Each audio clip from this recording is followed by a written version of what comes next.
গৃহস্থালী থেকে শুরু করে হোটেল, চায়ের দোকান কিংবা ক্ষুদ্র ব্যবসা সবকিছুই এখন নির্ভরশীল এলপি গ্যাসের উপর।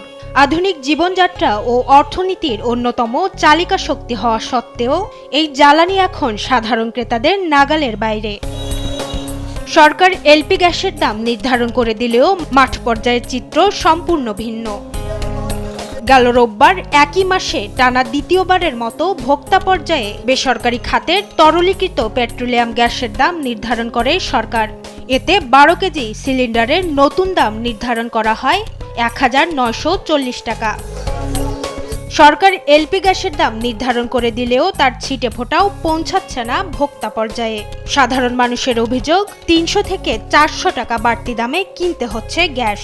ভোক্তাদের অভিযোগের তীর গ্যাস ব্যবসায়ী এবং ডিলারদের দিকে। 2300 টাকা 2200 টাকা, তাই তো 15 দিন আগে থেকেই বলছে তারা। 15 দিন আগে থেকে 2200-2300 টাকা করে ব্যস্ত আছে। আর সরকার রেট করছে তো কালকে বলে 1900 টাকা করে। মানুষ তাতে হেরান এই 2200-2300 টাকা।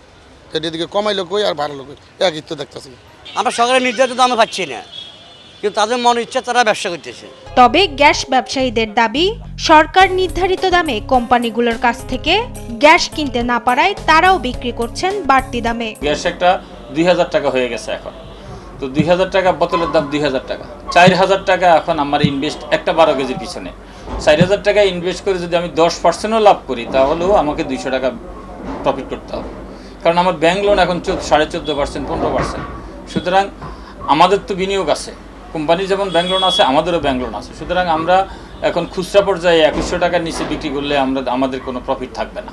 সরকার নির্ধারিত দামে এলপি গ্যাস নিশ্চিতে বাজার মনিটরিং জোরদার করার তাগিদ ভোক্তাদের।